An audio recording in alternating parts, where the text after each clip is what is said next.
सदगुरु कबीर साहब कहते हैं कि राजा इंद्रदमन उड़ीसा के राजा थे।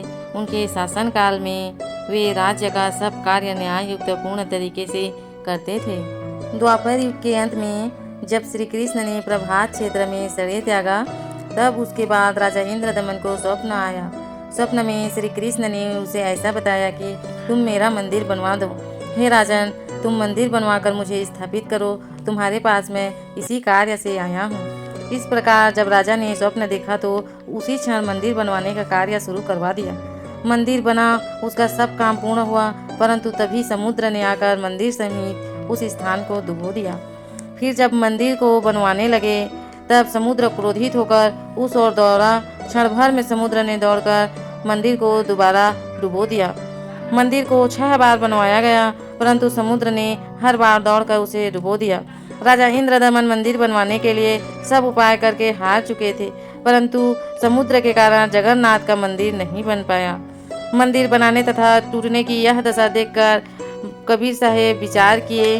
अन्यायी काल निरंजन ने पहले मुझसे यह मंदिर बनवाने की मांग की थी और मैंने उसे वरदान दिया था, इसलिए मेरे मन में उसे संभालने का विचार आया। कबीर साहब कहते हैं, वचन में बंधा होने से वहाँ कबीर साहब पहुँच गए। समुद्र के किनारे पर आसन किया, परंतु उस समय मुझे किसी जीव ने नहीं देखा।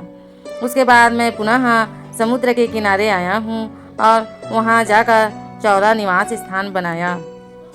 फिर कबीर साहब ने राजा इंद्रदमन का स्वप्न दिखाया और कहा कि हे राजा, तुम मंदिर का काम लगवाओ।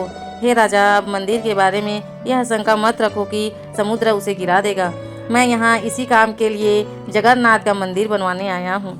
अब तुम शीघ्र जाओ, देर मत लगाओ, निश्चय कर मेरे वचन को सत्य मानो। तब राजा ने फिर मंदिर का काम बनवाना पुनः शुरू किया। मंदिर बनने का काम होते देखकर समुद्र फिर से चल कर आया। उस समय फिर सागर में लहर उठी।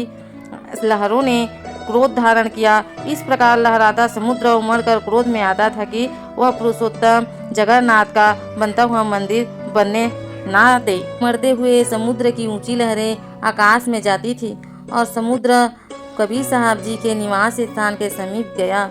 जब समुद्र ने कबीर साहब का दर्शन पाया तो वह अत्यंत भय मानकर ठहर गया, फिर आगे नहीं बढ़ा।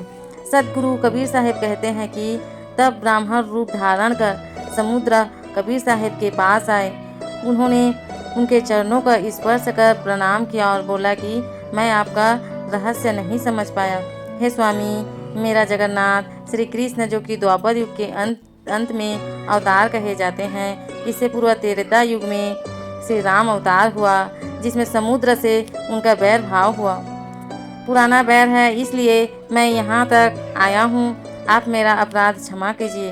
अब मैंने आपका रहस्य पाया है कि आप समर्थ पुरुष हैं। हे प्रभु, आप दिनों पर दया करने वाले हैं। आप इस जगन्नाथ श्री रामचंद्र से मेरा बदला दिलवाइए। मैं हाथ जोड़कर विनती करता हूँ कि मैं आपके वचन का पालन करूँगा।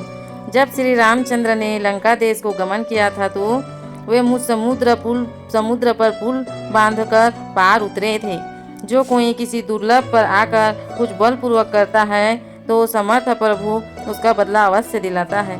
हे समर्थ स्वामी, आप मुझ पर दया करो।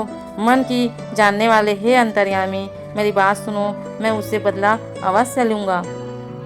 सदगुरु कबीर साहब कहते हैं कि हे समुद्र, जगन्नाथ में तुम्हारे बैर को मैंने समझा है, इसके लिए मैंने तुमको द्वारका नगरी दिया। तुम जाकर श्री कृष्ण के द्वारका नगर को डुबो दो। यह सुनकर तब समुद्र ने कबीर साहब जी के चरणों में मस्तक रखा और वहाँ से प्रसन्न होकर चला गया। समुद्र उमड़ पड़ा और उसकी लहरें तेज गति से दौड़ी और जाकर द्वारका नगरी को डुबो दिया। इस प्रकार समुद्र अपना बदला लेकर शांत हुआ।